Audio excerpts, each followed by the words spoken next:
ladies and gentlemen. Welcome to RE Mass Talks with Amit Vats. Today, we have with us with Miss Laura. Laura, who has a lifelong goal and mission to diligently increase the presence of women executives in the industry. A lady who has co-authored the report of the European PV Technology and Innovation Platform together with Solar United, Introduction to Improving Quality and Reliability through Better Accuracy in Data Collection from the Field. She represents.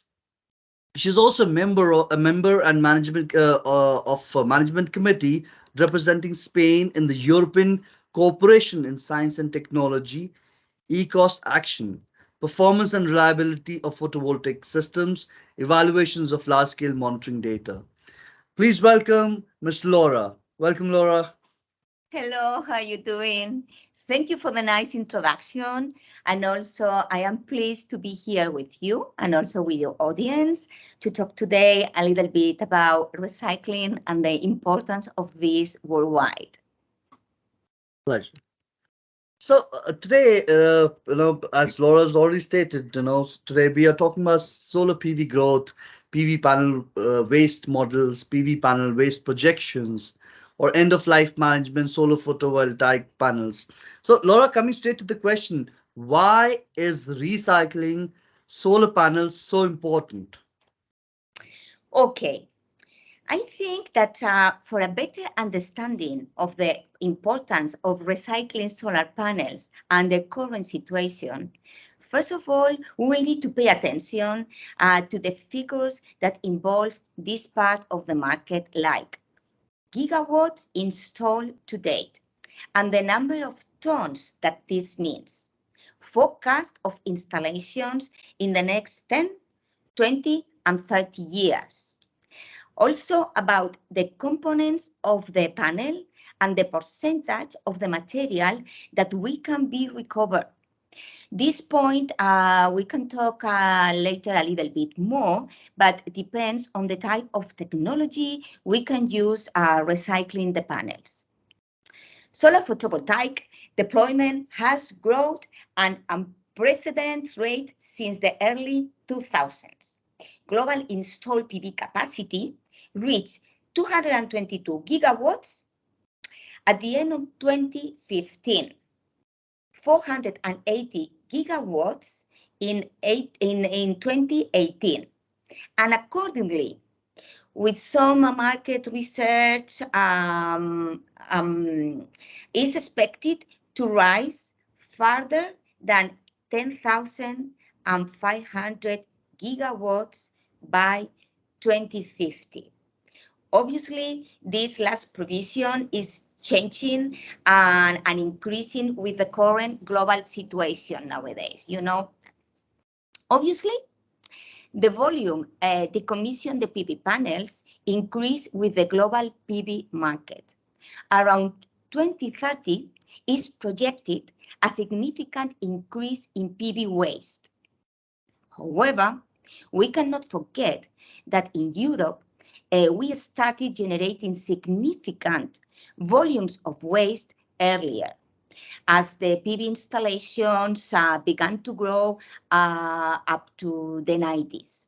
To have an idea about what is the meaning of all of these gigawatts in terms of tons of waste, by the end of 2050, we could be talking about more than 20 millions of waste in China, 10 millions of waste in the USA, and 7 millions of waste in India. With this, we can start having an idea about how important is the recycling process in nowadays. Also, we cannot forget that PV is the most environment-friendly of all the energy sources. This means that a proper end-of-life management is indispensable issue for clean energy technologies. The good thing that all of this I am talking about at this about the growing PV panel waste is like a present a new significant opportunities to create value and a new economy avenues. This includes Mm. the recovery of raw materials and the arrival of new PV end of life industry. As a result, we can be sure that sector like PV recycling will be essential for the world transition. So, Laura, all this while we've been hearing that a solar panel lasts 20 years, 25 years, 30 years. But you've been an expert, so you let us know what is a lifespan of a solar panel. This is interesting and something we will need to analyze carefully, since there are different scenarios that can change the final result. Okay, accordingly to studies, the life expectancy of solar panels, as you said, is more than 30 years before the commissioning. For that reason, 90% of the panels of a revamping can have a second life after fixing little problems. We are seeing this every day when we help customers with these revamping installations. Maybe they can have some small problems, but modules are working properly. Okay. Uh, but we also know several reasons why the modules can fail before those 30 years and offer us a different scenario with more modules for recycling. Quality, different things. Okay, we can classify the modules into three main panel failures following the IEA PVPS Task 13 2040. Infant failures that occur up to 4 years after installations, average 2 years.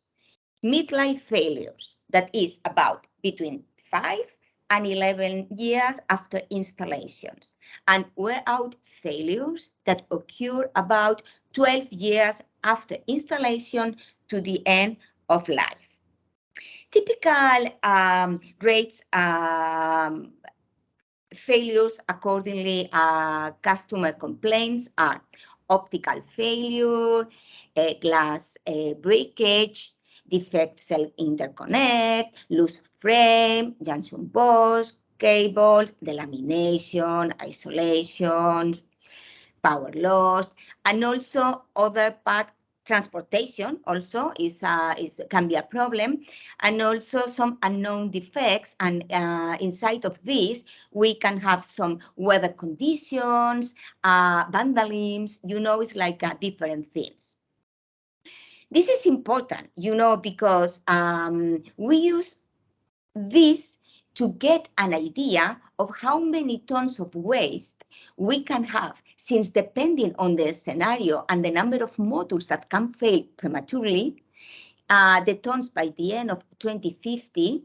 Now I'm talking in general, okay? In the last question I was talking with some countries, but now it's like can fluctuate between 60 and 78 millions of tons, depending on the scenario. For that reason, it's quite important to analyze all the possibilities.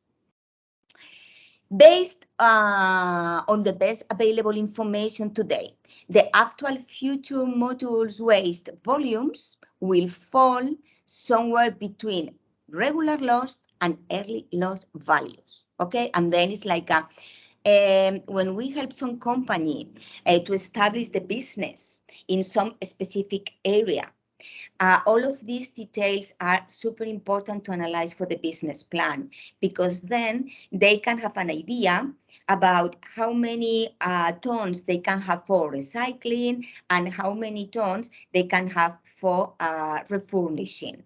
And also, it's like it's at the end, as I said at the beginning, figures are super important to understand perfectly this market, because we are talking about it's different key players in figures. It's like installations now, installations in the future, modules that can be the 30 years, modules that can fail before. It's and all of this at the end is the result of what we have for in this market for recycling.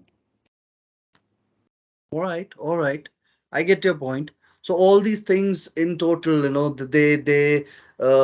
like for a human being also, we take care of ourselves, we go for a longer time. We don't take care of ourselves, our lifespan shortens. So same thing goes with the module as well. Weather would determine, the transport would determine, the way of production would determine the life of a module. Lot of things, Exactly, yeah? exactly. Right. Laura, what is the current situation of recycling? PV recycling is still in its earliest stage in some areas.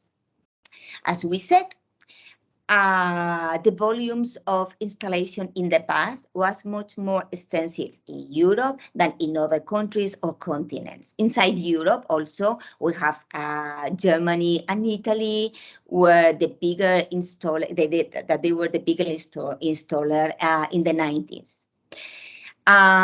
In Europe, we have both standard European laws like WEEE, and also some specific laws and rules for some different countries. For instance, Italy is quite tough with this. The good thing is that step by step, we can see that countries are talking and are taking this more seriously. Hmm. We can say that, it's today recycle mass could be around 8% at today material recovery rate. In addition, the experience show us that PV modules are not easy to separate with today's technologies, and mostly of the materials that we extracted is low value. Solar panels are made up more or less of 80% of glass, 4% Hmm. of plastic, 6% of aluminum, 1% of metal, 4% of silicon, and more than 95% could be recycled. And this is something good. The highest value components of the modules are aluminum, silver, copper, and polysilicon. For example,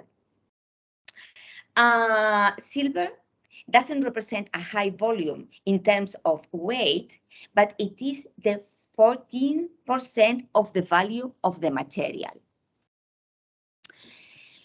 We could be talking about a value of recyclable materials from PV panels of more than 2.7 millions in 2030. As we said, more installations are coming, and also technology is getting better. Okay, compare to only 170 millions today. It's a big gap. Hmm. And the value could be approached to 80 millions by 2050 of the value of the materials that we could get from the modules. Okay, this can show us and give us an idea about the importance of recycling the modules correctly. Hmm. I bet. What kind of machinery or technology is the most suitable for recycling, Laura? Yeah, as we saw now, obtaining the purest possible material is essential. It's to get all these figures we talk, but also obtaining the purest possible materials is the key thing in our industry, and to close the right circular economy, since that could allow their reuse. what we want to do is like we have a module. This module can have a second life after fixing or is for recycling. If we are in the renewables, we need to be honestly in the renewables, and then we need to recycle this the best way we can, and then it's like obtain the purest materials we can, and then with these materials we can do both, or put them again to the module manufacturers or in other industries, and then it's like we close the cycle. Today, the key to a suitable recycling process is choosing the right technology. Unfortunately, for a long time, even today with some companies have used machinery not specifically for PV panels, with the result of only mechanical recycling without separating the materials. With this process, so only mechanical and not specific for PP, the only that we can recover is aluminum and junction box, but the rest of the materials are mechanically decomposed. Oh. It is, yes, yes, yes, yes, yes, yes.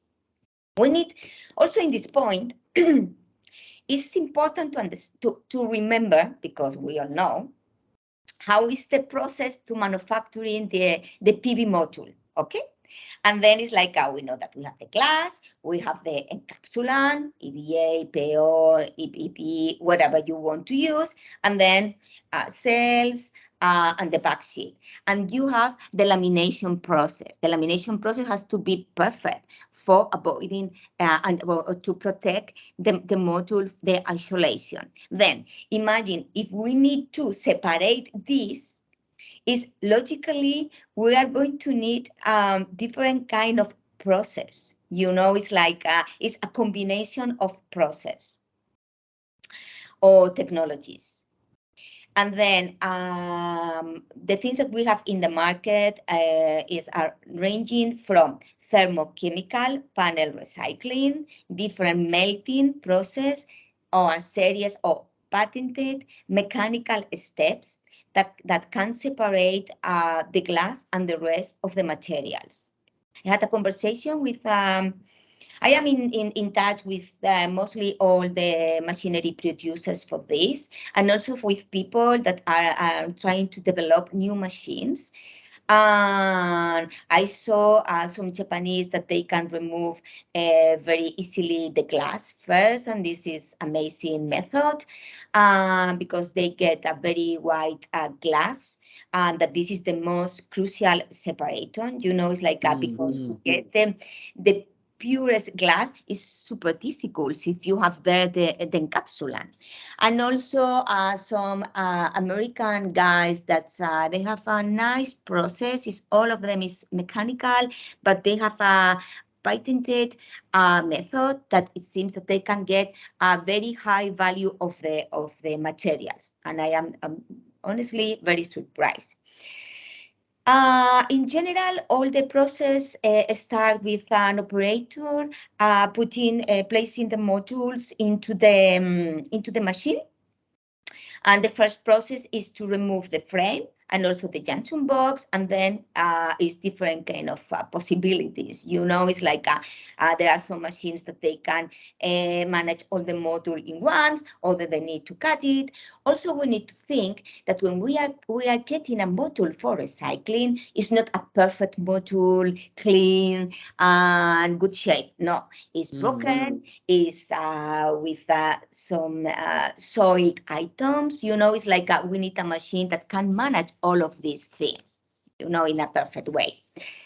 When a customer contact us, for me, the most important thing is to understand what is the final goal, how they want to organize the company, because there are some kind of machines that they can fit into the container, and then you can put the machine into the installation and have some recycling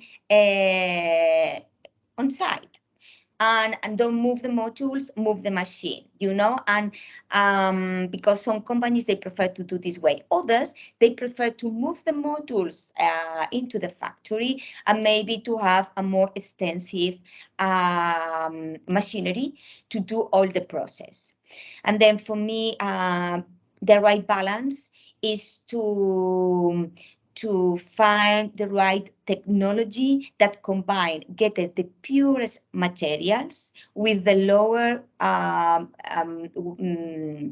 energy, and also energy cost, and also with the facilities, because at the end this has to be, you know in this nowadays, recycling modules also is quite expensive, and this True, has true. to be something that has to be cheap, because they need to get the money from the materials, not for the customer, because then the market is going to be, like we are going to move to a more legal and established market. If to recycle modules is super expensive, then in some moments, people maybe they can leave some modules without recycling for years or whatever, and this is not good for our environment, and this is super important. Laura, so as I just cut you in between, so I just wanted to know one more thing, and probably that is my next question also. Tell us about refurnishing and second life of a solar panel. Yeah.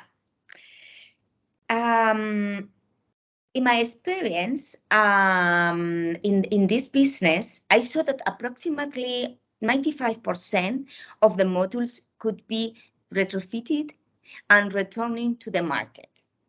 As we said before, some modules can have more than 30 years life. Okay.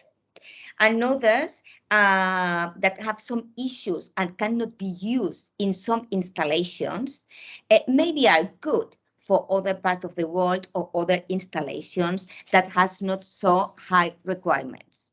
Here, the most important thing, and something that everybody need to pay attention, is that uh, the refurnished job, the fixing job of the PV panels, they must be for professional people.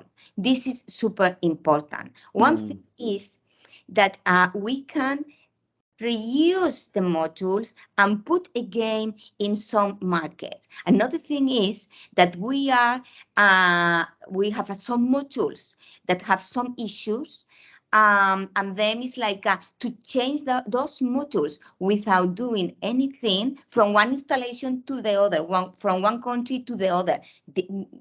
This is not a law, it's like because at the end you can have any problem with this. You need to analyze the modules to see what is the problem, to fix the problem with professional people, and then with this, those modules that maybe are, I don't know, at the beginning they had 250 watts, and now they can have 190 or 200 or whatever, that maybe in some installations in Europe you are losing power and losing money at the same time, but maybe for other markets that 190 is super good power, and they have more than enough, but they need to be safe, and this is the most important thing when we talk about refurnish or fixing modules. I am collaborating with a super good company. It's like they are based in Germany, and also they have in Spain and in China. And they can solve any problem you have at the installation. Doesn't matter if you are at the beginning, and then you need to fix little issues, and you don't need to remove the modules, or these modules are in midlife with, as we saw before, or maybe now it's time for revamping the installation, or put away these modules and to change for others and to have in second life. But this business about refurnishing and fixing is not a a standard job. It's also bespoke job. It's like you need to analyze what is happening. Each installation is different and can happen different things, and then you need to understand very well that. So, Laura, what kind of a business model would you suggest globally?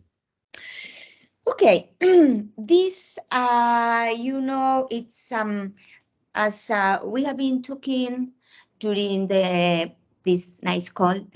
Um, we need to think about circular economy, and the business model also has to close the loop. It's like the cycle, and then we need to remember the three R's: reduce, reuse, and recycle. And then when something cannot be repaired or reused, then it's time for recycling. For me, the business model for this is, as what I am recommending always to my customers, first of all, is to be global, because installations are around the world. Also, maybe the same owners, the same EPCs are the owners of different installations in different places. Then they want to have the same supplier, and you have to cover different areas. And this can be with your own facilities or also with different kind of joint ventures that I saw in this market. And then is first is global, and second is having the three things: is be able to repairing the modules, be able to recycle the modules, or reuse the modules if the market of these modules can have a second life. Okay. Okay. So 3 R's. We talk about Yeah, reduce, reuse, and recycle. These exactly. are these are three mantras by Laura. Exactly. So And global, yeah. like a 3 R's in global perspective. Yes. Right, right, right. So thank you so much, Laura. It was wonderful having you at RE Master Talks. In fact, it was invigorating to know about the reuse, recycle, and probably we'd not given a thought about it. India has, it's globally one of the biggest installers, worldwide, and the kind of installations which have happened over a period of time till date, we would certainly require reuse and recycle very soon. So I do look forward to seeing you, and if God permits, so we will have you at REI on 28th, on 29th and 30th of September. And thereby we are also having a session on circular economy, and all to all our audience who would be watching this YouTube and the LinkedIn session, we invite all of them to be there at REI and be part of this exclusive session which will tell them that how a PV panel could be recycled and reused. So thank you so much, Laura, for being here with us, and it was such a pleasure to have you.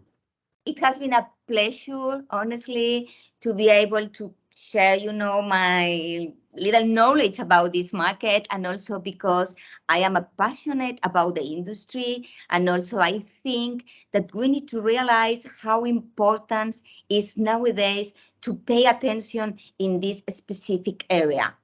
And then it's like wherever I can do for help you or your audience, please let me know, okay? Because I will be there. Thank you.